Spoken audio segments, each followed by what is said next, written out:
लवली आनंद अगर नहीं चुनाव निकाल पाती है तो कहा जाएगा कि ये जेडीयू और बीजेपी में कोऑर्डिनेशन नहीं बन पाया, कि जहां मोदी खड़े हो जाते हैं फिर सारे जातीय समीकरण डाइल्यूट हो जाते हैं, सारे जातीय अर्थमेटिक खत्म हो जाते हैं। बिहार का शिवहर लोकसभा सीट, जहां पर 25 मई को यानी कि छठे चरण में वहां मतदान होना है। यह शिवहर सीट ऐसे देखें तो बिहार का सबसे छोटा जिला है, लेकिन यह काफ़ी हॉट सीट बना हुआ है। हॉट सीट इसलिए क्योंकि यहाँ पर एक तरफ है बाहुबली आनंद मोहन सिंह की पत्नी लवली आनंद, तो दूसरी तरफ एक आईएएस अधिकारी की पत्नी और इस इलाके से मुखिया से अपना राजनीतिक सफर तय करने वाली रीतू जायसवाल। दोनों के बीच इतना कड़ा मुकाबला है कि इस बार यह लग रहा है कि कहीं ना कहीं 3 बार से जिस सीट को बीजेपी लगातार जीतती आ रही थी, वो सीट इस बार कहीं फंस न जाए। अलायंस में, एनडीए अलायंस में यह सीट बीजेपी को से चला गया है जेडीयू के पास। बीजेपी की रमा देवी लगातार 2009, 2014 और 2019 में यहाँ से रिकॉर्ड मतों से यानी कि 3 लाख से ज़्यादा मतों से जीतती रही हैं। वहीं दूसरी तरफ यहाँ पे इस बार रीतू जायसवाल को आरजेडी ने अपना उम्मीदवार बनाया है। रीतू जायसवाल की उम्मीदवारी के भी कई मायने हैं, वो बताया आज की हम चर्चा करेंगे। लेकिन रमा देवी के टिकट कटे जाने के बाद से कहीं ना कहीं बीजेपी को इसका नुकसान, एनडीए को नुकसान उठाना पड़ सकता है, क्योंकि यहाँ से लवली आनंद, हालांकि उनके पति 2 बार यहाँ से आनंद मोहन सिंह जेल में रहते हुए चुनाव जीते थे और इस इलाके में उनकी पकड़ भी है, राजपूतों की आबादी भी काफ़ी है, लेकिन इस बार मामला कुछ फंसता हुआ दिख रहा है। फिलहाल रीतू जायसवाल को जहां अपने आरजेडी के माय समीकरण, वैश्य मतदाता पे भरोसा है, वहीं दूसरी तरफ लवली आनंद को स्वर्ण मतदाता पे के साथ साथ सबसे ज़्यादा किसी पे भरोसा है, वह है मोदी मैजिक पे। फिलहाल आगे हम चर्चा करेंगे। हमारे साथ डॉक्टर संजय कुमार हैं। संजय जी नमस्कार। नमस्कार आपका इस शो में। जी जी, नमस्कार नमस्कार। संजय जी ये बताइए कि शिवहर का मामला क्यों फंसता जा रहा है? देखिए, शिवहर का समीकरण जो है, उस समीकरण को अगर आप देखें तो उस समीकरण में इधर लगातार जो वैश्य जाति के उम्मीदवार थी रमा देवी, वो चुनाव जीत रही थी। वैश्यों का एक भरोसा था और उनको लग भी रहा था कि इस बार भी एनडीए हमारे ही उम्मीदवार पर भरोसा जताएगी। लेकिन हुआ क्या कि ये गठबंधन में ये सीट जेडीयू को चला गया और लवली आनंद वहाँ से उम्मीदवार हो जाती हैं। वो लवली आनंद जो कल तक कहाँ थी सबको पता है। इनके बेटे चेतन आनंद आज भी आरजेडी में हैं। ठीक है कि वो विधानसभा में जब फ्लोर टेस्ट हो रहा था तो वो चले गए थे एनडीए के तरफ। बिल्कुल, यहाँ थोड़ा सा स्पष्ट हम दर्शकों को कर देना चाहेंगे कि चेतन आनंद जो शिवहर के विधायक हैं, आरजेडी के विधायक हैं, लेकिन इस बार जनवरी में जब एक बार फिर से नीतीश कुमार महागठबंधन छोड़ के एनडीए में आए थे, उस वक्त चेतन आनंद ने एनडीए का साथ दिया था और उसके बाद वो अलग पाले में चले गए थे, जेडीयू के पाले में चले गए थे। हालांकि तकनीकी रूप से वो अभी भी आरजेडी के वहाँ से एमएलए हैं, क्योंकि कार्रवाई अभी उन पर नहीं हुई है, मामला अभी लंबित है। वहीं दूसरी तरफ लवली आनंद भी आरजेडी में थी और वो भी अब जेडीयू के सदस्यता उन्होंने ग्रहण कर ली है। आनंद मोहन सिंह जेल से छूटे और जेल से छूटने के बाद पिछले करीब 6 महीने से लगातार पूरा बिहार वो घूम रहे थे और इस दौरान उन्होंने अपना एक समीकरण बनाया था, अपनी जो राजपूत बिरादरी थी उसके लिए उन्होंने काम किया था। लेकिन एन वक्त पे, चुनाव के वक्त पे लवली आनंद ने जेडीयू ज्वाइन किया और उसके बाद जो शिवहर की सीट थी वो सीट जेडीयू के खाते में चली गई है। लेकिन सबसे बड़ी यहाँ जो कारण बना है एनडीए के सामने, वो कि शिवहर लोकसभा सीट में 6 जिले आते, 6 विधानसभा क्षेत्र आते हैं और ये 3 जिलों को लेकर बना है, शिवहर, सीतामढ़ी और मोतिहारी। मोतिहारी के 3 विधानसभा क्षेत्र हैं यहाँ पे, ढाका, चिरैया और मधुबन, जहाँ पे बीजेपी के ही विधायक है। वहीं दूसरी तरफ सीतामढ़ी के 2 विधानसभा क्षेत्र हैं, रीगा और बेलसंड। रीगा में भी बीजेपी के विधायक हैं, जबकि बेलसंड में आरजेडी वहाँ से जीती है, जबकि शिवहर से जो चेतन आनंद हैं, लवली आनंद के बेटे हैं, वो वहाँ से मौजूदा विधायक हैं। अगर हम जातीय समीकरण को देखें तो यहाँ पे 25% करीब वैश्य मतदाता हैं, 18% वहाँ पे मुसलमान हैं, अनुसूचित जाति और जनजाति की संख्या वहाँ करीब 20% है और 17% वहाँ पर जो है स्वर्ण जाति के मतदाता हैं।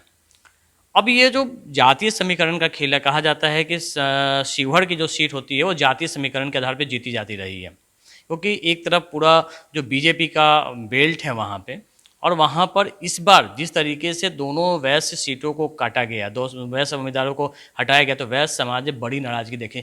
ये नाराज़गी आपको कहाँ दिख रही है? देखिए स्वाभाविक है कि देखिए रमा देवी जो वैश्य समाज से थी वो तो सिटिंग एमपी हैं वहाँ की। ठीक है, वो चुनाव में कौन बाजी मारेंगे कौन पीछे रह जाएंगे ये तो वक्त बताएगा, 4 जून को इस पर हम लोग बात कर लेंगे।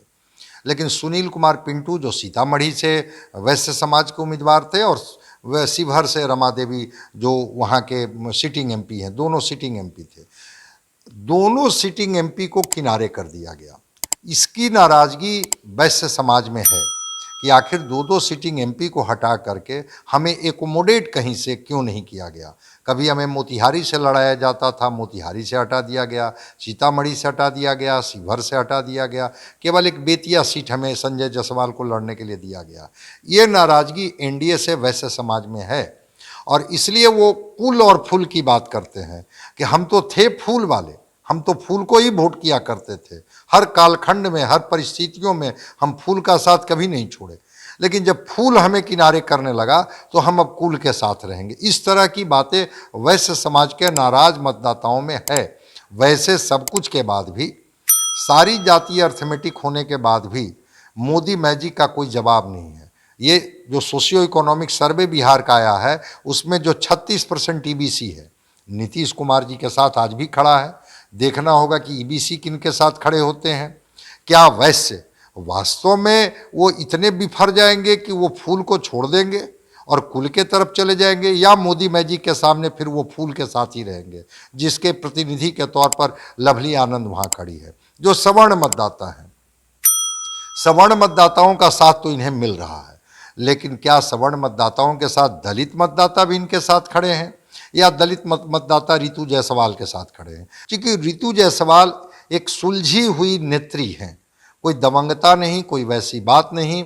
चूँकि इनके पति रहे हैं यूपीएससी सर्विसेज से, लंबे समय तक वो रहे हैं सर्विसेज में, बाद में हालांकि उन्होंने वीआरएस ले लिया, लेकिन एक सौम्य छवि रही है रितु जायसवाल की। और जब एक पंचायत की मुखिया बनी थी तो उसको एक मॉडल पंचायत के रूप में पूरे देश में स्थापित की थी। रितु जायसवाल इस बार भी दावा कर रही है कि अगर शिवहर की जनता ने हमें आशीर्वाद दिया तो इस शिवहर लोकसभा को भी हम सजा देंगे, सवार देंगे। चूँकि शिवहर कहीं ना कहीं से उपेक्षित रहा है छोटे जिला होने के बाद।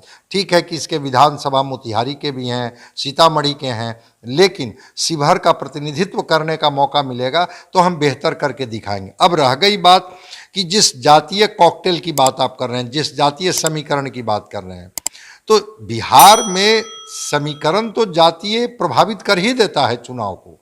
अगर मान लिया जाए कि 25% वैश्य नाराज ही अगर हो गए और कुल की तरफ चले गए, अगर 19% मुस्लिम ऐसे ही इनके खिलाफ में हैं, उनका अगर कॉम्बिनेशन बन जाता है, ईबीसी और शेड्यूल ट्राइब्स का कॉम्बिनेशन बन जाता है, तो रितु जायसवाल तो भारी पड़ जाएंगी।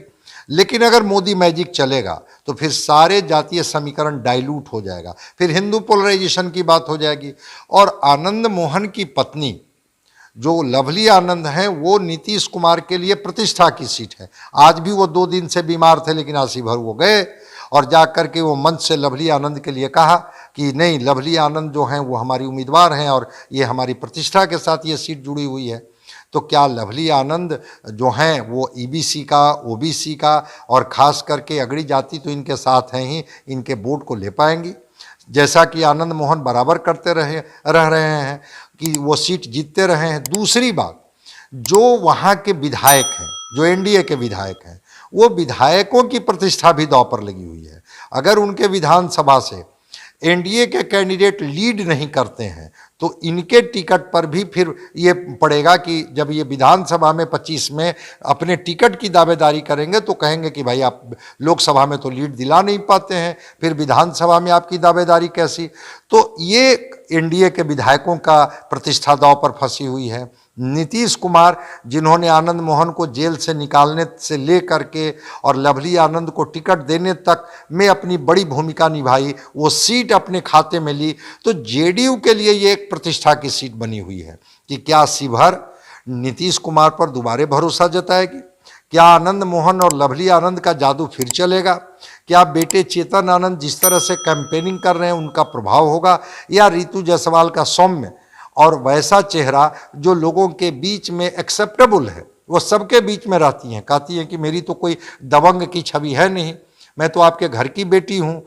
तय करना आपको है कि क्या आप अगर हमें मौका देंगे तो हम इसको सजाने संवारने में कोई ये करेंगे। अगर इस देश की सबसे छोटी पंचायत जो ये पंचायत होता है, वहाँ जब हमने मुखिया बन करके एक मॉडल दिया, तो देश की सबसे बड़ी पंचायत का प्रतिनिधि अगर बना के आप मुझे भेजेंगे तो वहाँ भी हम शिवहर की आवाज़ को मुखरता से उठाएंगे और शिवहर को एक मॉडल जिला के रूप में नहीं, मॉडल लोकसभा क्षेत्र के रूप में एक आकार देने की कोशिश करेंगे। सबसे बड़ी बात यह है कि क्या नहीं लगता कि यहाँ पर सिर्फ नीतीश कुमार की प्रतिष्ठा नहीं फंसी हुई है, वहाँ बीजेपी को गठबंधन धर्म, उसका गठबंधन धर्म भी फंसा हुआ है। क्योंकि ये चर्चा वहाँ आम है कि बीजेपी के कार्यकर्ता जो उनके वर्कर हैं वो खुल के सपोर्ट नहीं कर रहे हैं, और इसका असर जो है बगल का जो मोतिहारी लोकसभा क्षेत्र है उस पर भी पड़ सकता है, क्योंकि वहाँ भी करीब 20% आबादी जो है वैश्यों की है और वैश्य मतदाता वहाँ भी नहीं। दूसरी सबसे बड़ी बात है कि जो कुशवाहा वोटरों की हम बात करें तो बिहार में अभी तक जो कुशवाहा वोटरों का जो ट्रेंड देखते आया है पिछले 4 फेज़ में, अगर हम लोगों ने देखा है तो बहुत ज़्यादा खुलकर बीजेपी के सामने नहीं आ रहा है, क्योंकि वो जहाँ कुशवाहा वो कैंडिडेट है वहाँ वहाँ उनका डाइवर्ट हो रहा है, टूट रहा है। तो इस इलाके में भी कुशवाहों की अच्छी खासी संख्या है, वो वोट भी टूटने का डर है इनको। अब स्वाभाविक है, महागठबंधन के उम्मीदवार वहाँ राजेश कुशवाहा हैं मोतिहारी में, वैश्य की नाराजगी तो है ही, और मोतिहारी का लोकसभा का सीट जो राधा मोहन सिंह जो कद्दावर नेता हैं लड़ रहे हैं, हो सकता है कि वैश्य की नाराजगी का सामना मोतिहारी में भी करना पड़े। तो जातीय समीकरण में बिल्कुल आपने सही कहा कि वहाँ पर भारतीय जनता पार्टी भी फंसी हुई है। वो भारतीय जनता पार्टी जहाँ रमा देवी 19 का चुनाव जीतती है, वो रमा देवी जहाँ 14 का चुनाव जीतती है, और वो 24 में अगर वो सीट नहीं निकाल पाती है गठबंधन, ठीक है कैंडिडेट बीजेपी के नहीं है, गठबंधन की तो कैंडिडेट हैं, तो जेडीयू की लवली आनंद अगर नहीं चुनाव निकाल पाती है तो कहा जाएगा कि ये जेडीयू और बीजेपी में कोऑर्डिनेशन नहीं बन पाया। एक जातीय समीकरण में जिस तरह से 8-8 कुशवाहा उम्मीदवारों पर महागठबंधन ने दांव लगाई है बिहार में, कहा जाता है कि कुशवाहा मतदाता बड़ा ही पॉलिटिकल वोटिंग करते हैं, तो अगर ये कुशवाहा समाज के लोगों ने शिवहर में वोट नहीं किया लवली आनंद को, वैश्य की नाराजगी जो बार बार कुल की बात कर रहे हैं, फूल से किनारे किए हुए हैं, न केवल वो सीतामढ़ी और शिवहर में बल्कि अगर मोतिहारी में भी चीज़ों को प्रभावित कर दी है, क्योंकि सीतामढ़ी और शिवहर दोनों जगह जेडीयू के कैंडिडेट हैं, वो चाहे देवेश ठाकुर हों चाहे वो लवली आनंद हों, और मोतिहारी में राधा मोहन सिंह हैं। अगर ये नाराज हो गए तो ये तीनों सीट प्रभावित हो जाएंगी, और फिर तो ये नुकसान का खामियाजा जेडीयू और भाजपा तीनों को भुगतना, दोनों को भुगतना पड़ेगा। या इस बात के सवाल होंगे कि क्या जेडीयू को कार्यकर्ता बीजेपी के थे वो मन से सपोर्ट नहीं किए, क्या गठबंधन तो बन गया लेकिन अंदर अंदर इस तरह का मैसेज नहीं हुआ जिस तरह से कार्यकर्ता उत्साहित होकर के नहीं दे पाए। सबके बीच जो उम्मीदवार हैं उनको भरोसा सिर्फ मोदी मैजिक के नाम का है। मैं तो फिर दोहरा रहा हूं कि जहां मोदी खड़े हो जाते हैं फिर सारे जातीय समीकरण डाइल्यूट हो जाते हैं, सारे जातीय अर्थमेटिक खत्म हो जाते हैं, और फिर मोदी के नाम पर लोग कहते हैं कि छोड़िए कैंडिडेट के कैसे हैं कौन है, उनकी नाराजगी दूर हो जाती है और उनके मन में एक ही बात आती है, मुझे तो मोदी को प्रधानमंत्री बनानी है, मुझे तो मोदी को जितानी है। तो जब मोदी आ जाएंगे, लोगों के मन मस्तिष्क पर मोदी का भाव और मिजाज चढ़ जाएगा, तब तो फिर ये जितने समीकरण की बात हम लोग कर रहे हैं वो सारी संभावनाएं किनारे हो जाएंगी, और आप समझ सकते हैं कि परिणाम फिर किसके पक्ष में आएगा। जी बिल्कुल, देखिए कल एक छोटा सा दृष्टांत सुनाता हूँ। कल जब हम मोतिहारी से शिवहर से लोकसभा क्षेत्र है, वहाँ पर जब हम ढाका से शिवहर आ रहे थे तो वहाँ बेलवा घाट पुल पड़ता है। पिछले 7-8 सालों से वह पुल निर्माणाधीन है, लोग सिर्फ नहर बांध के सहारे वहाँ पे आते हैं। तो मुझे भी जब वहाँ पे मैं वहाँ पहुँचा तो वहाँ पर लोगों से जब जानना चाहा तो लोगों से पूछा कि क्या मोदी राज में भी यहाँ काम नहीं हुआ है। वहाँ हमें 4-5 बुजुर्ग ऐसे मिले, उन्होंने कहा कि नहीं, काम कर रहा है, कंपनी का काम है, मोदी जी तो बना ही रहे हैं, मोदी जी काम कर रहे हैं, वोट किसको दीजिएगा, तो मोदी जी को देंगे। वहाँ कैंडिडेट मायने नहीं रख रहा है कि लवली आनंद हो या रितु जायसवाल हो या राधा मोहन सिंह हो, वहाँ पे मोदी बनाम अन्य की लड़ाई है। और निश्चित तौर पर अगर हम कास्ट इक्वेशन की बात करें तो वहाँ पे भले ही ये जातीय समीकरण और जिस तरह से वैश्य मतदाताओं की नाराज़गी है वो साफ तौर पे दिखती है, तो ऐसा लग रहा है कि बीजेपी का जो गढ़ रहा है वो यहाँ कहीं ढह न जाए। लेकिन जिस तरीके से लोगों में मोदी जी का प्रभाव है, मोदी मैजिक का जो असर हम बात कर रहे हैं अलग अलग सीटों पर, वो अगर यहाँ चलता है तो परिणाम चौंका भी सकता है। कैमरामैन सनी के साथ अमिताभ ओझा, न्यूज़ 24।